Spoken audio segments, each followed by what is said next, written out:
Olá a todos e todas e todes, boa tarde. Mais uma vez estamos aqui no canal do YouTube do Laboratório de Estudos e Pesquisas em Educação, Diversidade e Inclusão, o LEPED, da Universidade Federal Rural do Rio de Janeiro. Quem fala nesse momento é o professor Alan, coordenador do laboratório. E com prazer estamos aqui, eu e Karina, pesquisadores desse laboratório, recebendo a presença queridíssima de uma parceira tão importante para todos nós no LEPED, no Incluir, que é a Elise Matos, que daqui a pouco vai ser apresentada pela Karina. Mas é importante que a gente esclareça que você, nosso interlocutor, que está conosco nessa tarde, dialogando com a gente, trazendo perspectivas para pensar um mundo mais acolhedor, mais humano, mais plural, mais inclusivo.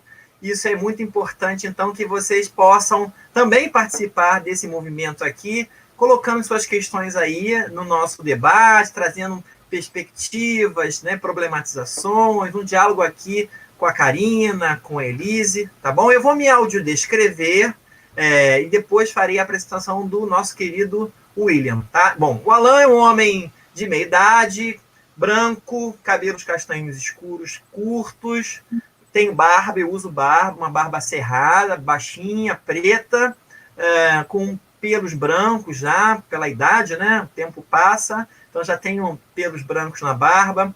Tenho olhos castanhos claros, aqui não dá para perceber essa diferença. Eu tenho sobrancelhas grossas, pretas, uso óculos. Nesse momento eu estou com óculos de armação preta, de formato quadrangular. Eu visto uma blusa cinza, porque a proximidade com a tela aqui do computador não permite com que se enxergue a cor da blusa, mas chegando um pouquinho para trás é possível. Eu estou aqui no escritório, que é um ambiente que geralmente eu trabalho e realizo essas lives. Tem ao fundo uma parede branca e vocês conseguem observar num dos lados aí algumas almofadas cinza, preto, branco, em cima de um sofá-cama que tem aqui no escritório. Bom, eu vou agora fazer a audiodescrição do nosso querido William Brunelli, nosso intérprete, pesquisador do nosso laboratório, intérprete tradutor de Libras. William é um homem branco também, de meia idade. Tem assim, ele lembra muito uma figura ilustre, né? Quem é que ele lembra, Karina, que você chama? Que é o nosso...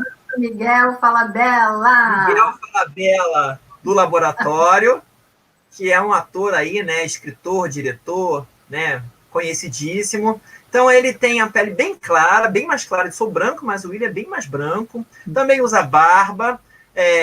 Na verdade, o cabelo do Paulo William e a barba são de tons de louro mais escuro, né? Ele tem tons aloirados no cabelo, olhos castanhos claros, me parece. A distância, sim, parecem castanhos, mas eu acho que é verde no final. Mas a distância parecem castanhos claros, mas são verdes. Ele veste uma blusa branca ou amarelinha clarinha, talvez. Aqui não consigo perceber muita diferença, mas é de cor clara. Ele se encontra num ambiente cujas paredes têm cor clara também, provavelmente branco ou alguma cor palha, muito clarinho. Nós vemos, de um lado, uma porta, né? E do outro lado nós vemos uma prateleira com alguns livros e papéis no canto superior. Tá bom? Muito obrigado, Paulo William, pela sua participação sempre generosa, presente e muito querida. Vou passar a palavra para outra apresentadora desse programa, que fará as honras da casa e apresentará a nossa querida amiga, companheira, Elise Matos. Karina, por favor. Olá a todos e todas, todos, boa tarde. Que honra, mais uma tarde nesse programa, nosso quarto programa, né? A gente faz aqui Exato. Uma vez por mês esse encontro. Meu nome é Karina Alves. A gente está aqui hoje para falar um pouco sobre políticas públicas, TEA, os desafios da maternidade e o ativismo social com essa querida Elise Matos. Então, vou fazer minha audiodescrição para depois apresentá-la. Eu estou aqui no meu escritório de sempre, sentada numa cadeira preta, as paredes são brancas, tem um quadro atrás de mim que tem uma máquina de escrever antiga, tem uma mesinha com umas plantas e um quadrinho vermelho, que está escrito "Eu crio um mundo melhor". E eu estou de cabelos soltos, são cabelos castanhos claros, uma blusa preta, um colarzinho colorido, óculos verdes. Também estou ali na mesma idade do Alan, sabe? 40 anos. Enfim, pele branca. E estou aqui muito feliz apresentando nossa querida Elise Matos, que é fundadora do Instituto ICO Project, que depois ela vai falar o porquê desse nome, mestre em Direito pela Sorbonne, certificada em Empreendedorismo e Inovação pela Stanford University, mãe do ICO, coordenadora do projeto de treinamento de pais em parceria com a OMS em Curitiba. Então, Elise está lá em Curitiba, eu e Alan aqui no Rio de Janeiro, e o William lá no Espírito Santo. Ok, William? Então, estamos fazendo essa interface aí de estados, né? Elise, muito obrigada, seja bem-vinda. É uma honra ter você aqui com a gente. Vou passar a palavra para você fazer sua audiodescrição e aí a gente segue o bate-papo.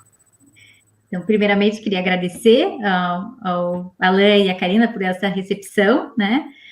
Não mereço, mas agradeço, né, de coração, e de coração o convite para participar. Agradeço também o William por estar fazendo a nossa tradução em Libras.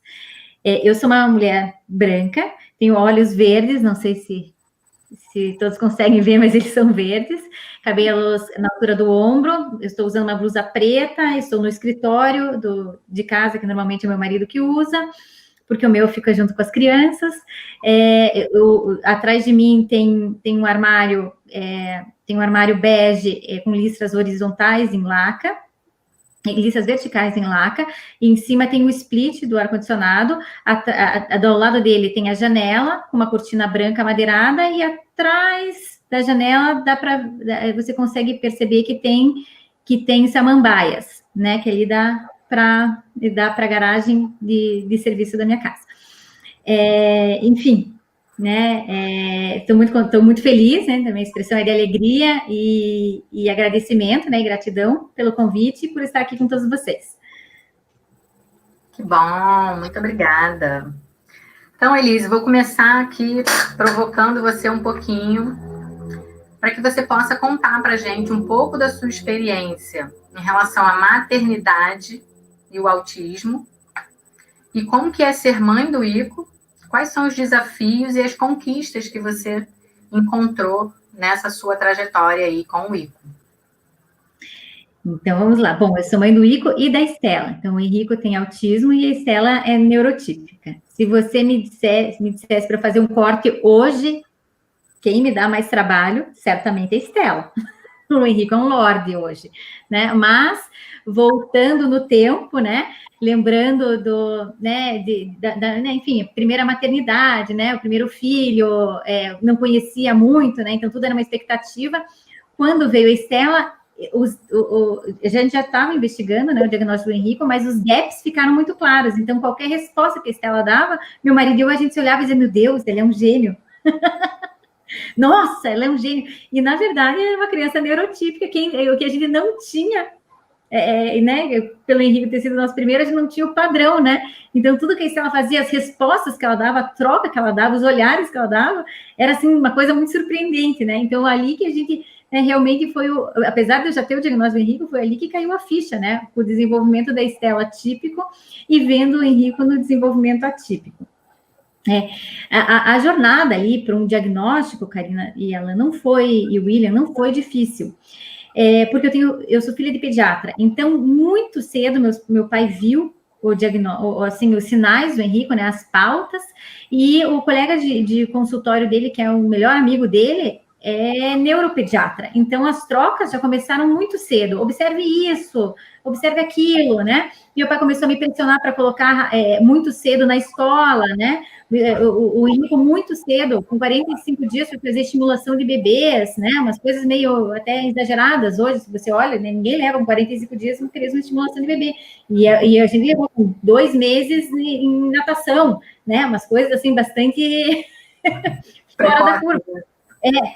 Mas o Henrico, então, sempre foi muito estimulado. Com 1 ano e meio, ele já estava na escola. E eu falava para o meu pai que ele era o único pediatra que dizia para colocar em escola tendo estrutura para ficar em casa, porque normalmente aqui em Curitiba dizem, coloca depois de 3 anos para as doenças respiratórias, né? Cidade úmida, né, e fria. E meu pai começou com 1 ano dizendo, você tem que colocar esse menino na escola, você tem que colocar esse menino na escola, e foi ali que, para mim, eu começava a aparecer, mas ué, ele faz isso, os amiguinhos não vêm, ele fica, ele não quer entrar, os amiguinhos entram numa boa. Ali começou, para mim, aparecer algumas coisas que eu deveria investigar. E quando eu falei para meu pai, olha, pai, parece que ele tem que ser contido para participar dessas rodinhas. Meu pai já me encaminhou para o neuro. Então, ele só estava esperando eu dar alguma brecha, né? Então, eu não tive o percalço que a maioria das famílias tem de diagnóstico, Karine. Então, eu me vi como privilegiada nisso. Também me vi como privilegiada em poder oferecer para o Henrico o melhor tratamento possível e poder parar de trabalhar para me dedicar a ele. E a Estela, obviamente, né? Então, eu comecei a me questionar, né? Que, claro, graças a Deus a gente pode, né? Mas me questionar, e aqueles que não podiam? E aqueles que não têm pai pediatra, né? Porque é a grande maioria. E aqueles que não têm o acesso à informação para ir, aqueles que têm que esperar muito tempo para ter o acesso, né? Eu comecei a me questionar que enfim, se a gente podia fazer tudo isso, estava na hora de devolver para a sociedade algo, né? Então, possibilitar que outras pessoas tivessem o mesmo acesso, apesar das circunstâncias financeiras serem diferentes, né?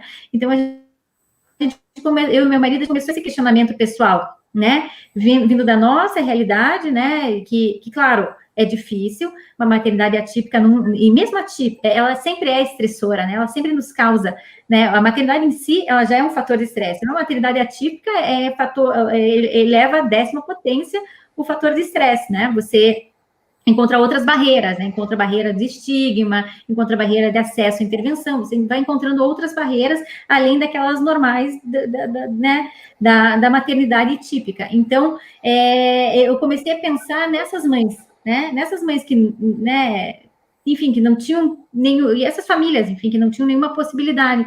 E aí, o meu marido, a gente decidiu que a gente iria fazer algo, não ajudar uma única pessoa, o que a gente poderia fazer, que também não está errado, né? Você escolher uma pessoa, você bancar o tratamento da criança, não estaria errado. Mas a gente sabia que a gente podia recorrer a outros recursos nossos, de network, para possibilitar fazer algo maior, para atingir um maior número de pessoas e fazer um impacto real na sociedade, né? Na nossa comunidade.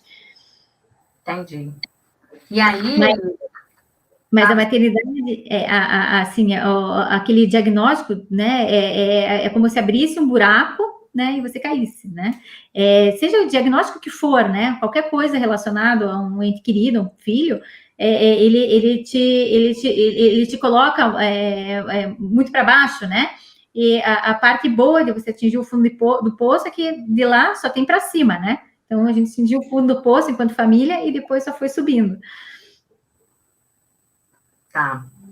Não, porque você foi falando, aí eu fui lembrando aqui, quando você fala, né, que aí eu conheço um pouco da história por conta do livro, quando você e o seu marido ficam inquietos e pensam para fora, né, como que a gente vai fazer? Daí que surge, então, a sua militância na área do atraso do desenvolvimento e do autismo? E foi exatamente isso, né? Então, à medida que eu ia buscando me capacitar, né, aprender para ajudar o Henrico, né, e esses questionamentos ali, né, que a gente conversava, né, puxa, a gente, né, uma sorte, né, uma coisa e tudo mais, eu estava sempre com aquela vontade de fazer algo a mais, né, então nós tínhamos primeiro pensado vou fazer uma estrutura e vou dar atendimento, né. Aí, daí meu marido é engenheiro civil, extremamente ligado à parte de finanças, e ele diz assim, isso é aquele famoso saco sem fundo, vai colocando e nunca acaba. Então, eu tinha que procurar alguma coisa que a gente pudesse fazer e que tivesse começo, meio e fim, para aplacar esse viés financeiro do meu marido, porque ele me dizia assim, encontre uma coisa que não fique dependendo da gente o resto da vida, né? Então, encontre uma coisa que a gente saiba quanto a gente vai investir no social, que a gente... Então, eu tinha essa, vamos dizer, essa cobrança, né, boa, né, no bom sentido, de encontrar alguma coisa que que eu falava para ele no começo, vamos pagar o plano de saúde de uma criança, né? E aí ele falou assim, pois é, mas se o dia a gente não puder pagar esse plano de saúde, essa criança perde, né? Então, ele falou assim, queria mais ele fala, mais um custo fixo, né? Então, vamos pensar numa coisa que a gente saiba, né? Em termos de investimento social, vamos gastar X, a gente se planeja, a gente faz e pronto. Agora, algo que todo mês você tem que ficar portando, não vai funcionar. Quando ele me falava isso, e foi a minha conversa daí com o Autism Speaks e com a OMS, foi exatamente nesse sentido. Eu disse a eles que eu construí uma sede que queria implantar o programa deles, e eles me disseram não. E aí eu indaguei, mas por que eu não posso fazer? E eles me disseram, porque um dia ou muda o interesse do Instituto, ou se perde, e esse programa você perde-se completamente. Nós queremos sustentabilidade a longo prazo, e para isso, no Brasil, é dentro do serviço público. Então, eles conhecem a nossa estrutura, evidentemente, né, de serviço público, e aqui no Brasil era exigida a parceria com o poder público. No começo, não me fazia sentido, né, porque eu falei, por que eu não posso ter ali na minha série, né, mas hoje faz total sentido, gente. Faz total sentido. Porque o maior custo de qualquer implantação, de qualquer programa, é o pessoal. Eu não tenho, porque já são servidores da prefeitura, né? Então, o maior custo de manutenção de alguma coisa é o pessoal, porque a formação você sabe quanto. Agora, a manutenção do pessoal, que é difícil. Então, e a não rotatividade. E aonde vai ter menos rotatividade? No serviço público. Você pode perder, o servidor pode ir para uma outra, né, vamos dizer, aqui é posto de saúde, né, pode ir para uma outra unidade de saúde, um outro distrito, mas, enfim, a chance é bem menor do que se fosse um serviço privado, que a pessoa daí encontra uma outra atividade e sai e você perdeu todo aquele treinamento. Então, depois eu comecei, depois de ter primeiro ficado contrariada, eu comecei a ver a beleza no que eles tinham me dito, né? Falei, então é assim, boa ideia, porque eu vou investir na implantação e depois segue na prefeitura, né? E aí tem sustentabilidade a longo prazo, do que ficar dependendo de um ente privado, né, para toda hora ficar custeando alguma coisa, né? Então, eu considero a maior beleza do programa, das maiores belezas, né? É isso de usar os recursos existentes. Um exemplo como Curitiba tem muito saúde capitalizada, ele já tem toda uma organização, tem mais de 20 anos que tem o e-saúde, né, os dados dos usuários, dos SUS, no sistema, no software, né, da prefeitura. Então, por que não usar tudo isso, né, para que inventar roda, né? Então, eu achei muito interessante a forma com que eles nos propuseram, né, use os recursos existentes, não crie nada, use o teu recurso para capacitação, para a formação dos profissionais. E depois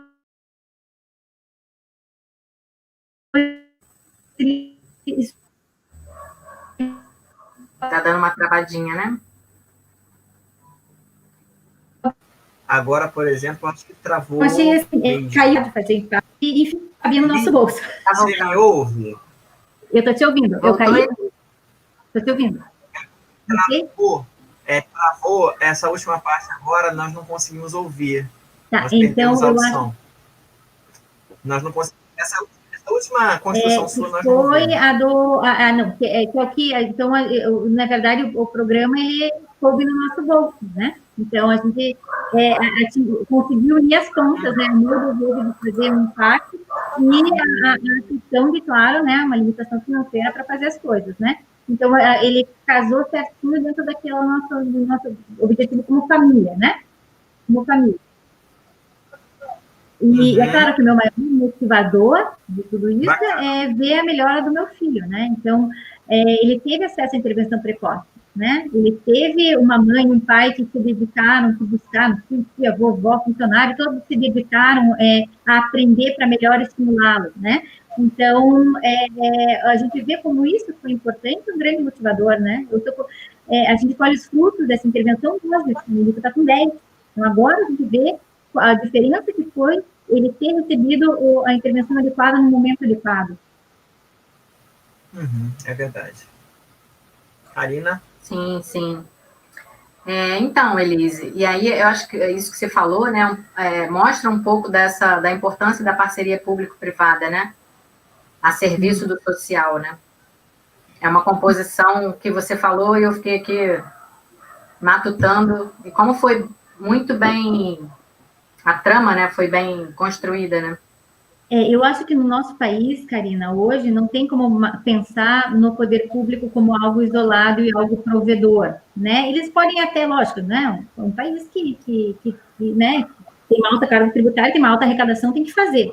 Eu concordo. Mas eu acho que na busca de soluções, nós, a sociedade civil, a gente consegue caminhar mais rápido, né? A gente tem mais acesso muitas vezes, né? Então, essa conversa que aconteceu entre o Instituto e a Prefeitura, por exemplo, que foi intermediada por um vereador que é amigo da causa, né, que batalha pela causa, ele mesmo é pessoa com deficiência, o Pier Paulo,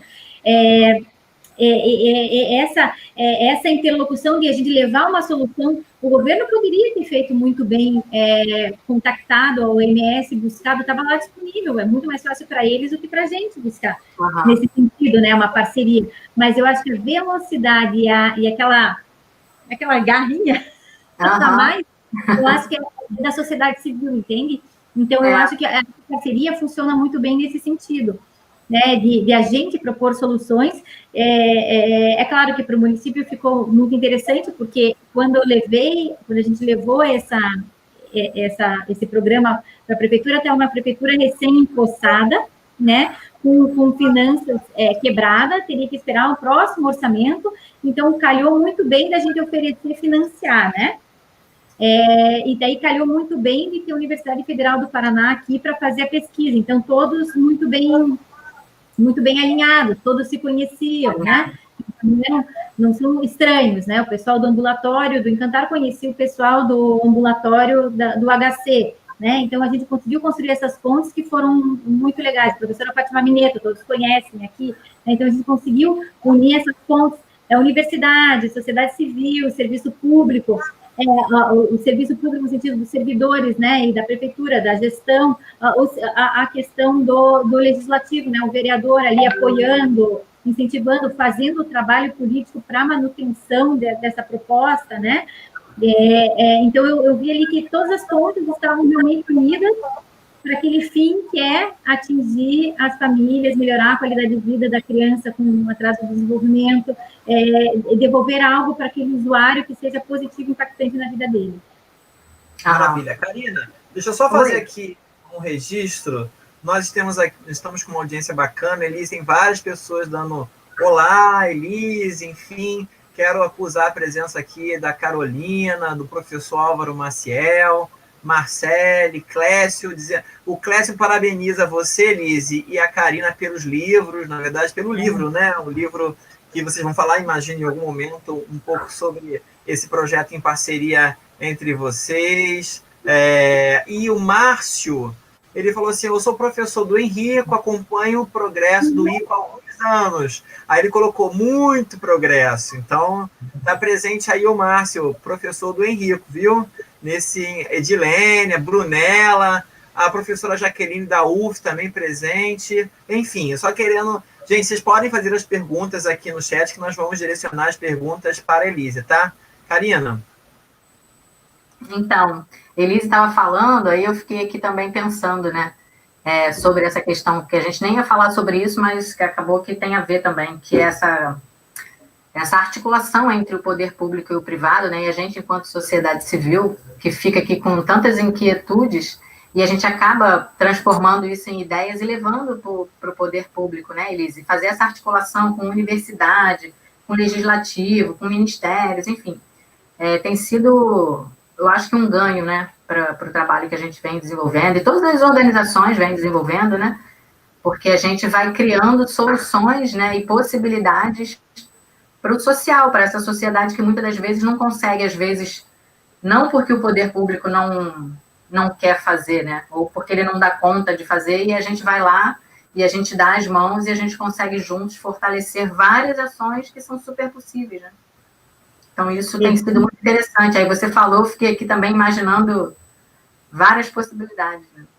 Mesmo, né, o teu projeto, né, Karina, que a gente faz parte ali pelo livrinho do ICO, que é a literatura acessível, né, olhe a receptividade que teve do poder público, né, das secretarias de educação, de escolas privadas, né, A própria escola do ICO quer fazer um trabalho em cima. Então, a gente vê o quão a iniciativa privada, a sociedade civil organizada, as ideias, como a gente consegue promover, como se estivesse só faltando um empurrãozinho daí para o serviço público, né? Então, só faltou um empurrãozinho aí da gente levar a ideia, viabilizar a ideia, né? Então... a articulação, né? Na verdade, né, o nosso mundo só vai ser transformado quando a gente conseguir entender, né, a importância da junção desses papéis, né, que não são antagônicos. Não, às vezes tem que ser, né, às vezes é embate, ok, faz bem essa lutar para o desenvolvimento da sociedade, mas como a gente pode se complementar para realmente ter um impacto que faça diferença nas vidas, né, um impacto concreto. Essa semana, por exemplo, eu precisei conversar com 2 ministérios, o da Saúde e o da Cidadania, por conta de projetos, situações que a gente está precisando alinhar. Por algum momento, sei lá, alguns anos atrás, isso parecia muito distante. E aí, conforme a gente vai conversando, e vai dialogando, e vai afinando, e vai alinhando com as pessoas que estão do outro lado, às vezes, né, parece que a gente nunca vai conseguir chegar ao mesmo entendimento. E às vezes a gente até não chega. Mas quantas vezes a gente chega, né? E aí eu vejo a importância dessa articulação, desse diálogo entre o poder público e a sociedade civil e o quão possível é a gente realizar inúmeras ações em conjunto. É muito possível. Eu acho que é um caminho cada vez mais promissor e que a gente tem que investir nisso porque tá aí, né? Então, por que não a gente dar as mãos e fazermos juntos, né? Então... E aí eu acho que a gente já faz um gancho aqui com o nosso projeto também, que você já falou que é o Literatura Acessível, acho que está até aqui na nossa pauta, e é quase que não tem como a gente não tocar nesse assunto, que é o livro, né, o ICO e o Mundo que Queremos Construir. Vamos contar um pouquinho a história? De como é que foi tudo, como é que começou... Então, eu vou contar aqui daquele comecinho, né? Fui chamada para uma palestra em dezembro, né? No ano passado, foi dezembro, não foi, Karina? Foi, e a professora Laura, da Federal, disse, você tem que conhecer a Karina, tal coisa. E eu fui, assim, né? Falei, nossa, né? A professora está falando tanto, né? Quero conhecer a Karina. Daí foi, né? Com todo o respeito, foi amor de você para mim. Foi um amor à primeira vista. Eu falei, gente, ele é o máximo. E de lá para cá, né? Todo o e-mail, todo o WhatsApp da Karina é uma alegria. Eu falei, gente, isso aqui é só alegria, só tem coisa boa, só vem o livro, né? A exposição, né? A divulgação do projeto em si, nessa pandemia, né? A acessibilidade, evidentemente, né? De toda essa literatura, dar as possibilidades, né? Abrir, né? A possibilidade não são apenas livros não são livrinhos de conscientização, são livros transformadores, porque além de trazer, né, histórias reais e marcantes, eles realmente promovem acessibilidade, né, em todas as suas formas. Então, é um projeto belíssimo que você desenvolveu. Eu falo meu marido, parceira que só traz alegria, cada vez é melhor o dia. Tem que ser, né? Nada de tristeza. Foi muito bacana. Eu tive a honra de prefaciar, gente. Que bacana. Fiz aquele prefácio tão lindo aqui. Foi muito bacana. Não, foi o Alan que nos uniu, na realidade, né? Foi ele também que me apresentou para a Laura. Eu fui parar lá na UFPR também para falar no congresso. E ela falava as mesmas coisas de você para mim. Você tem que conhecer a Elise, porque ela também tem um instituto. E o trabalho é lindo. Eu falei, tá bom. Pois e a gente se conheceu e a gente começou a conversar e até que surgiu o livro, assim, e a gente fez assim, né? Tempo recorde. Viajando e a gente se falando e ela me contando a história dela, porque o livro é sobre o filho dela. Para quem está ouvindo a gente que não sabe, é o lançamento desse ano, de 2020. Se chama ICO e o Mundo que Queremos Construir. Está disponível gratuitamente lá na plataforma literaturaacessível.com.br, na aba e-books. Então, a gente preparou tudo. E é a história, ela abriu também a vida dela, né? A Elise contou toda a vida dela. Eu conheço a Estela, eu conheço o marido dela, ela, os amiguinhos da escola, os terapeutas, eu conheço todo mundo, por causa do livro. E foi super engraçado, porque, assim, os priminhos que hoje estão convivendo mais em razão da pandemia e os outros que não, eles viram, né, eu mostrei para eles o livro, então eles, mas sim, eu não estou aqui. Eu falei, bom, na segunda edição... Você entra, né? Mas tem o plano, não tem plano. Eu cuidei, a gente cuidou, né, Karina, para não citar nome. É. Mas tia, eu não tô... Então, no segundo volume. Quem sabe, né? Mas é claro, né? E o Márcio está aqui, eu tenho que fazer até a referência, porque ele no ICOPROD, na parte de educação física, né? O Márcio é meu sócio, né? Ele que é o educador físico, né? O Márcio também é uma pessoa com deficiência, e uma pessoa fantástica, né? Faz um trabalho fantástico, o Henrico, com as terapias e com a educação física, ele tem se desenvolvido de uma maneira fabulosa, né? Isso não tem preço, né, Karina? Você vê o esforço daquele indivíduo, né, em progredir. Então, eu vejo que não é mais eu, mãe, levando, é ele querendo melhorar, né? Ele querendo fazer o melhor de si, não superar uma deficiência, mas se superar com metas, né?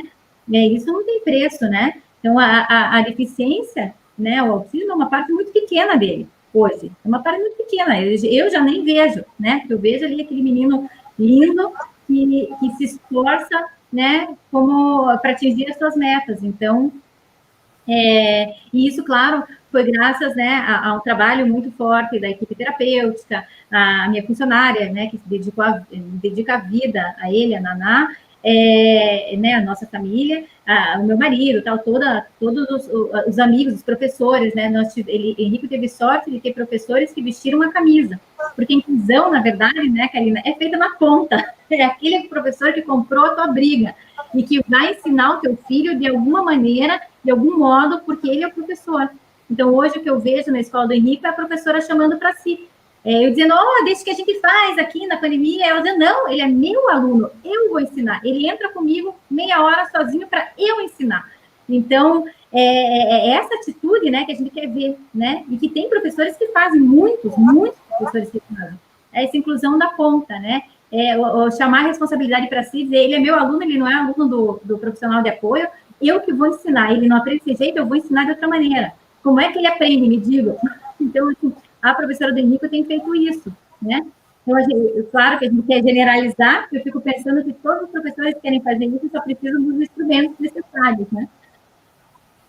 Sim.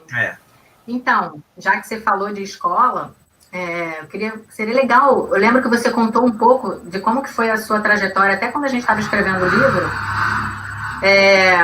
a trajetória do ICO em várias escolas, né? Porque você falou, foram várias. Isso me chamou a atenção. Pois é. Como que foi? Conta pra gente essa trajetória nas escolas, que a gente sabe, né, que a mãe enfrenta muitos desafios, né? Então, na primeira escola, lógico, aquela escola de ver a diferença, né, da minha insegurança, de vir o diagnóstico e tudo mais, então aquele momento horroroso, né, na vida da família, da criança, da escola também, né, a gente entende. Eu mudei do dia para a noite, eu tirei o Henrique, assim, ele estava entrando na escola, a zeladora me barrou, porque eu entrava, eu burlava a regra de que os pais não entrarem, e eu burlava, porque eu queria ver onde que o Henrique realmente entrava, porque ele fugia. Sempre tinha alguém me ligando, não era tanto WhatsApp naquela época, tinha sempre amigos me ligando, encontrei o Henrique na secretaria. Ele falou, mas tinha que ficar na sala de aula, uma criança de 3 anos, 4 anos, tem que ficar na sala de aula, 3 anos na época, né? Tem que ficar em sala de aula, não tem que ficar passeando na secretaria, né? Então, ele não ficava, né? Então, quando não me deixaram entrar, eu puxei o Henrique e disse que meu filho não entraria numa escola que eu não podia entrar, virei as costas e saí. Simples assim. Foi meio radical, mas, enfim, foi dessa maneira. Aí ele foi para uma escola que é da prima da minha sogra. Então, a gente ali teve, né? Ela mudou um pouco a minha rotina, porque ela disse, mas veja, de tarde eu não tenho, de tarde a minha escola é muito cheia, mas de manhã tem menos alunos, seria melhor para ele. E quando ela fez isso, ela resolveu a minha vida sem saber, tia Margarete. Porque a gente estava nas listas de esperas, esperando atendimento, e porque o que a gente queria era pela manhã, né? Os terapeutas têm uma manhã normalmente lotada, porque as crianças estudam para a escola de tarde. Então, quando ela inverteu, as portas douradas do céu se abriram, eu consegui orar com todos os terapeutas que eu queria, né? Então, ela organizou a minha vida. O Henrique sempre acordou muito cedo, então fez todo o sentido de manhã. Naquela fase, no ensino infantil, o Henrique estava muito além, porque ele é autoalfabetizado desde os 2 anos e 4 meses. Então, ali ele estava muito além. Então, eu via a escola apenas para sociabilizar, né? Mas, veja, com intermediação, porque sozinho e da natureza ele não queria fazer, né? Então, aí tinha um gap, né? Não só daí da interação social, mas um gap cognitivo, no sentido que ele já estava lendo e escrevendo e a turminha ainda estava, né, pintando. Então, tinha esse distanciamento, e ele estava muito à frente. Quando chegou no momento, né, de ir para o ensino fundamental, ele foi para uma escola alemã, né? Ele foi extremamente bem recebido, né, assim, virou como se fosse um xodozinho, mas eu queria que ele não passasse, não fosse só um xodó, né? Eu quero que ele aprenda, né? E eu quero que ele seja reconhecido como par, não como xodó, né? A aceitação é um valor humanístico, que, né, está na Constituição, mas, na verdade, tem que ser um valor pessoal. Eu não tenho que brigar e pedir por aceitação. Isso é um dever humanístico que cada um tem que ter, tem que ter vergonha de não ter. Então, eu ser agradecida pela aceitação do meu filho é um verdadeiro absurdo, no meu ponto de vista. Sem dúvida. Né? É um verdadeiro absurdo, eu tenho que agradecer, só que eu demorei para ver isso. Então, eu só vi isso numa reunião. Com isso, né? Eu só vi isso numa reunião e que, né, apontando todas as dificuldades do Henrique, com o novo, né, profissional de apoio, né? Aquilo, quando começaram a falar, aquilo veio de dentro, sabe? Veio de dentro. Eu falei, olha, eu não tenho que agradecer a vocês. Eu sempre fui grata, né? Mas eu, na verdade, não sou. Quem tem que agradecer alguém aqui são vocês a mim, de possibilitar que os demais alunos convivam com outro diferente de si e que se tornem melhores cidadãos. Então, me despeço de todos e tchau. Isso é a véspera da Páscoa. Tirei o Henrique de novo. Tchau. Daí cheguei em casa, falei, a véspera de Páscoa, comecei a fazer oração. Eu falei, ai, meu Deus do céu, e agora para matricular esse menino, né? Mas eu, no final do ano, tinha tido curiosidade de visitar uma outra escola. E quando eu tive esse ato de descompensação de tirá-lo, no meio do ano letivo, eu liguei para essa escola e a diretora me disse o seguinte, sabe, que eu procurei o nome do seu filho e fiquei decepcionada que você não tinha matriculado. Eu falei, não seja por isso, vamos fazer isso agora. Chegou a hora, né? Chegou a sua hora. E lá fomos nós. De novo, extremamente bem recepcionado, né? Os coleguinhas, ele entrou lá no dia 2 de abril, então ele entrou já conscientização do autismo, ele nem sabia o que era, coitado. E daí os amigos descobrindo que ele era extraordinário, né? Amigos do primeiro dia, tal. E ele nem se para isso, né? Mas entrou e se deu muito bem com a turma, né? Daí a gente pegou uma professora extremamente amorosa, né? Daí a nossa batalha, né? Extremamente amorosa, mas que não chamava para si, então ficava a cargo da minha equipe fazer, né? No ano seguinte, veio a nova professora, né? A professora Ipena, ela disse, o aluno é meu, eu vou ensiná-lo, vocês só quando eu precisar. E foi a melhor coisa que aconteceu, porque ela chamou para si, né? Chamou para si, então, a parte ali do assistente terapeuta está fazendo exatamente o que precisava, que é a interação social com os amigos, dar a oportunidade do Henrique interagir melhor, né? Mas a parte pedagógica, a professora chamou para si. Claro, nós temos professora particular, né? Para dar aquela, né? Ajustadinha, para preparar, tá? Mas a professora chamou para si, então, ela está de novo esse ano, né? Na pandemia, de novo, ela que eu vou resolver. Hoje ele não tem provas adaptadas, praticamente, né? Assim, de conteúdo adaptado. Ele tem, as consignas são adaptadas, mas o conteúdo é o mesmo da turma. A aula é a mesma da turma, né? Bacana. Então, tirando matemática, ele usa um método diferente.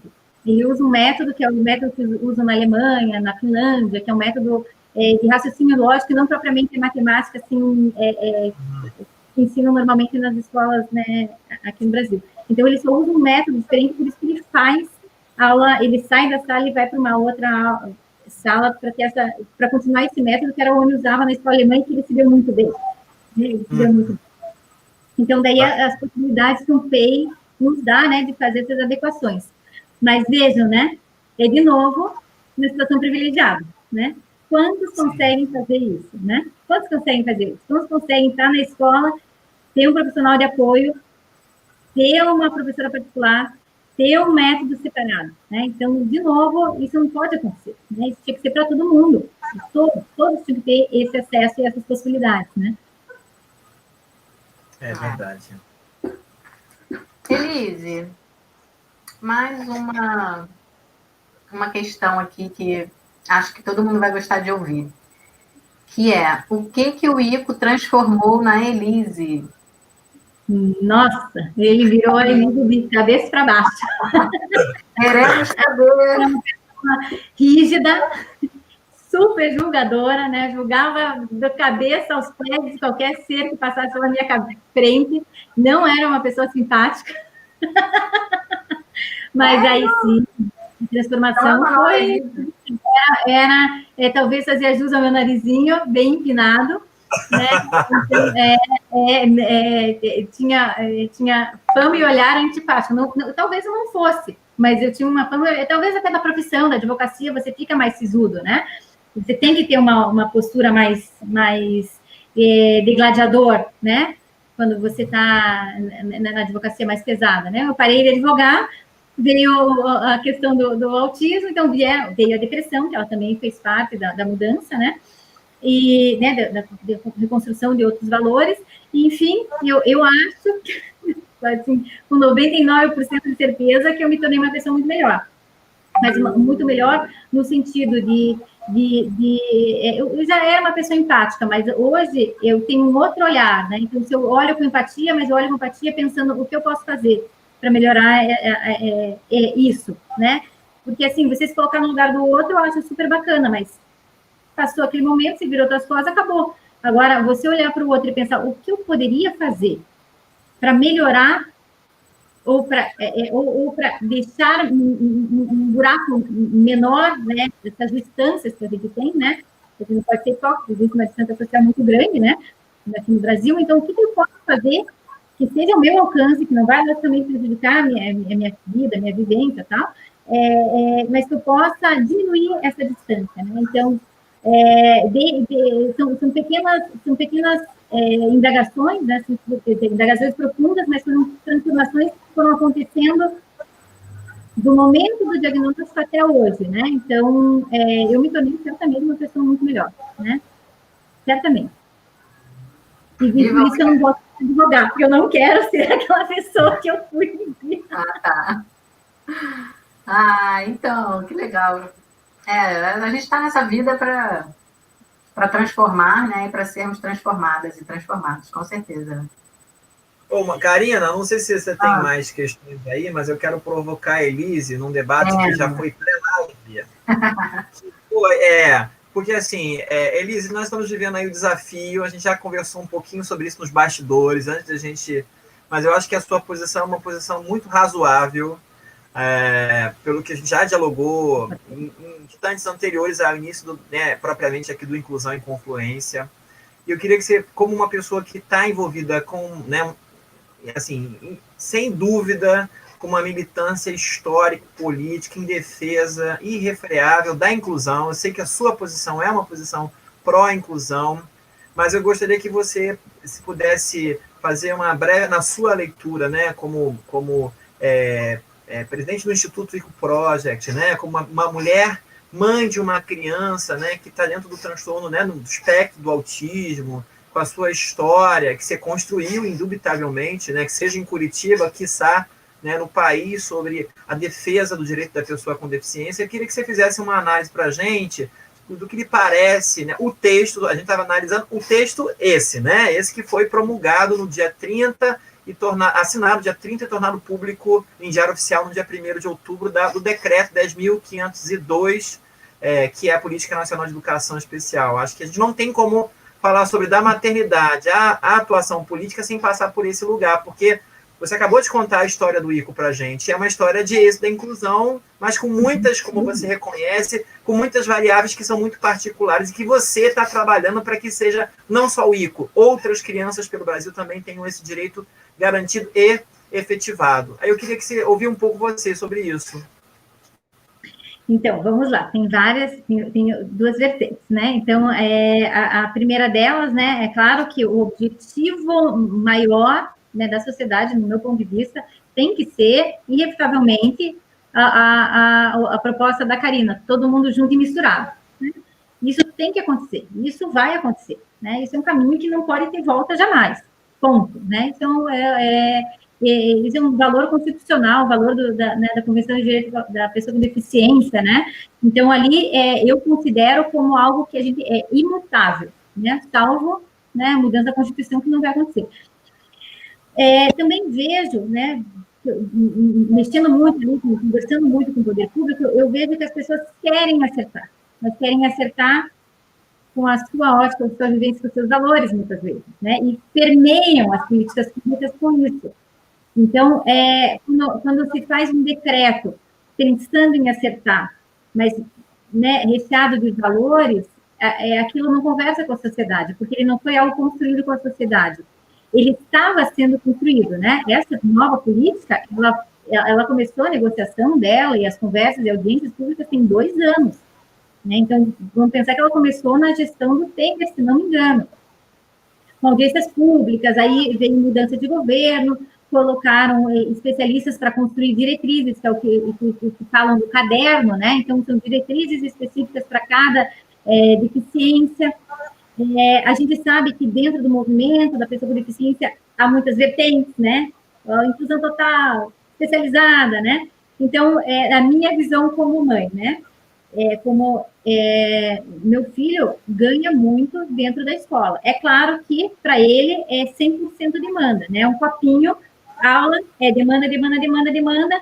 Os alunos né, típicos, no recreio, eles esvaziam aquele copinho e o Henrique continua subindo. Pam.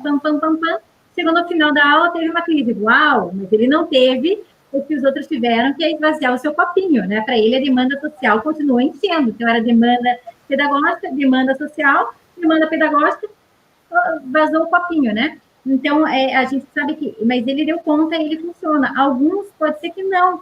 Só que a gente não pode presumir que não dá conta. A gente não pode presumir que ele não vai dar conta. A gente tem que ter instrumentos validados, que de tentativas e mais tentativas, e que essa criança fique com o grupo, né? E realmente promover sofrimento para aquele indivíduo, uma causa excepcional, a gente tem que ter outros instrumentos que possam comportar as necessidades específicas daquele indivíduo para que ele tenha uma vivência alegre, feliz e aprendizado. Ele também não adianta estar sem o aprendizado. Então, mas o meu ponto de vista é que a inclusão, ela tem que ser absolutamente prioritária. Então, a redação do decreto, ela não traz isso claro. E ela tem que ser alterada, né? Ela tem que deixar muito claro que a inclusão no ensino regular é a prioridade de investimento, a prioridade da sociedade, a prioridade é o valor, é um valor constitucional, né? Um valor que está na Convenção de Direitos da Pessoa com Deficiência, que não pode ser mudado por decreto, isso é a hierarquia da lei, né? Isso é um ponto. Agora, aqueles indivíduos, então, do universo de 100, a inclusão no regular não promoveu o aprendizado, causou sofrimento e uma série de outros fatores, então, chegou na 8ª série, não está sequer alfabetizado, né, perdeu-se um tempo precioso desse indivíduo, ele tinha que ter sido instruído numa escola especializada, com vistas a chegar na 8ª série e está no ensino regular, né? Então, eu vejo como um pouco mais americanizada, né? Como uma transição, ela não pode ser um fim. Então, a escola especializada não pode ser um fim, tem que ser uma transição e os olhos e o foco sempre para o que está acontecendo na regular, né? Para inserir esse indivíduo dessa transição para lá. Porque eu vejo assim como uma construção, né? Então, você está pavimentando a base para ter uma inclusão total, né? Para ter daí que isso não seja mais sequer, nem exista, né? Nem exista. Mas isso é uma construção, né? Uma política pública, então ela tem que ser construída. Então, quais que são, vamos dizer, as pautas que a gente defenderia, né?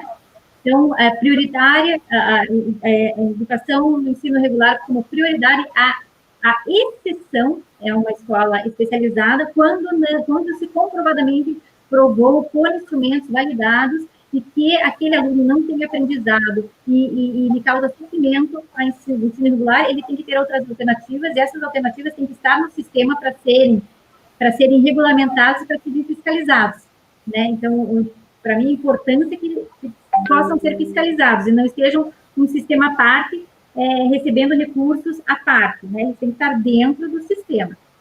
Esse é um ponto. O segundo ponto que a gente defende é práticas baseadas em evidência, né? Então, como vai adquirir a alfabetização, como vai adquirir o aprendizado? Tem instrumentos possíveis de avaliação e eles têm que ser utilizados, são instrumentos reconhecidos internacionalmente, né? E que eles têm que ser utilizados, não pode ser o achar, né? Não pode ser o achar, tem que ser comprovado, né? Mostrar o aprendizado, mostrar as várias tentativas, né? E essa é a segunda pauta que a gente defende. E é claro que a gente defende que, obviamente, que os recursos, prioritariamente, né, inequivocadamente, têm que ir para a escola regular, né? Para a escola regular inclusiva. E não sendo, como um meio de transição, uma escola especializada, né? Mas, de maneira nenhuma, a escola especializada ser o foco, né?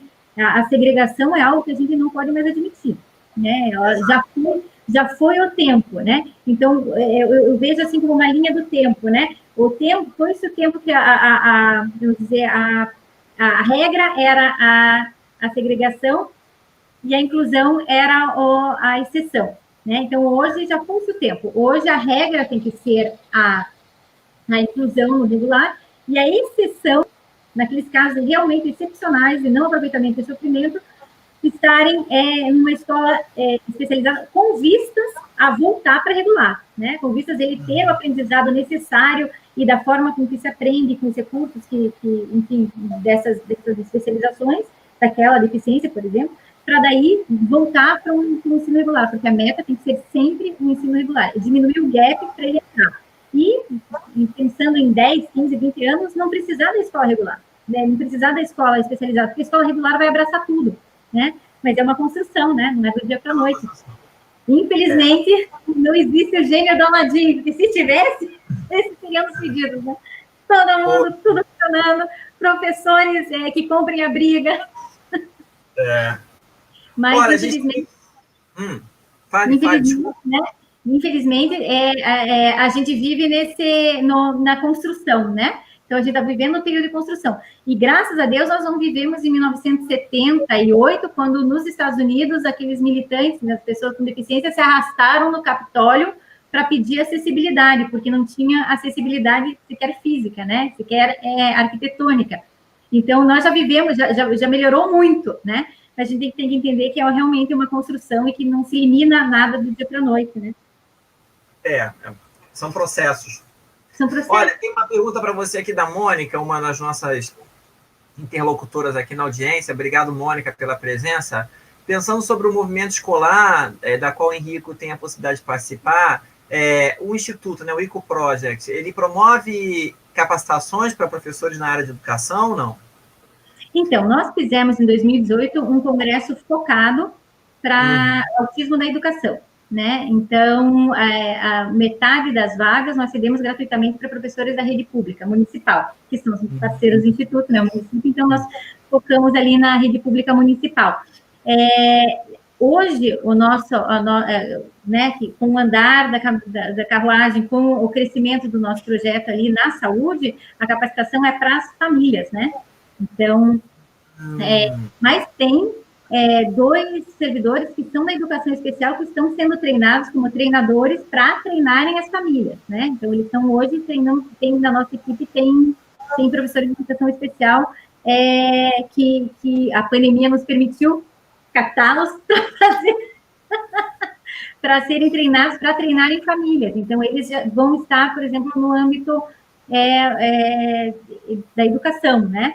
Então, a ideia do programa da OMS é que pode ser na educação, pode ser, né, direito humano, onde for, né, aonde for, você capacita para capacitar as famílias, né? Mas, propriamente, para professor, nós não temos. Mas que ideia, né? Que ideia Karina, deixa eu te falar, a gente está faltam poucos minutos, talvez fosse bacana da gente provocar a Elise sobre esse projeto com a Fátima Mineto, né? que eu acho que ela poderia falar nesses minutos finais do impacto. Eu vejo impactos assim valorosos, valiosos para a educação brasileira, e esse trabalho do Equal Project junto com a Universidade Federal do Paraná, essa parceria Lise Matos, né, com a professora Fátima Mineto, isso vai dar frutos valiosos aqui no Brasil. Quer falar para a gente, Henrique, um pouco desse... Então, temos duas iniciativas com ela. A professora Fátima está dentro do nosso projeto de capacitação de famílias, né, programa de treinamento de pais. Ela é uma das facilitadoras hoje, está treinando famílias, né, com toda aquela carga, né, de conhecimento dela. A professora Fátima se despiu, né, do seu conhecimento para ser aprendiz, né? As famílias só têm a ganhar, né? Sorte dessas famílias, né? E ela está participando ativamente, né? E na outra ponta, coordenando a pesquisa, também ela é uma das coordenadoras de pesquisa, e na outra ponta a gente tem uma parceria com a OMS e com a Unicef por uma pesquisa que nós fizemos. Nós coletamos 2.200 respostas para participar do relatório mundial de saúde que a OMS entrega na ONU. O que isso significa? Que ali a gente vai ter dados situacionais, né, sociodemográficos do perfil brasileiro, dentro do relatório de saúde da ONU, para famílias com filhos, então, não importa criança, adolescente, né, ou adulto, com filhos com atraso de desenvolvimento. Então, ali a gente vai conseguir mapear onde estamos, e a cada 2 anos refazer essa pesquisa com a proposta da OMS com a Unicef, e fazer e ver o quanto andou. Então, esse é um instrumento para militância, né, para o ativismo de melhora nas condições de saúde e educação, importantíssimo, né? E que o poder público vai poder usar para construir essas políticas públicas, né? Com esse N de 2.200, fica muito claro, né? A gente ainda vai analisar os dados, né? Eles vão ser devem ser enviados nos próximos dias, e com a análise dos dados vai ficar muito claro, né, aonde estamos e aonde precisamos chegar, tanto na saúde quanto na educação. Maravilha, maravilha. Karina.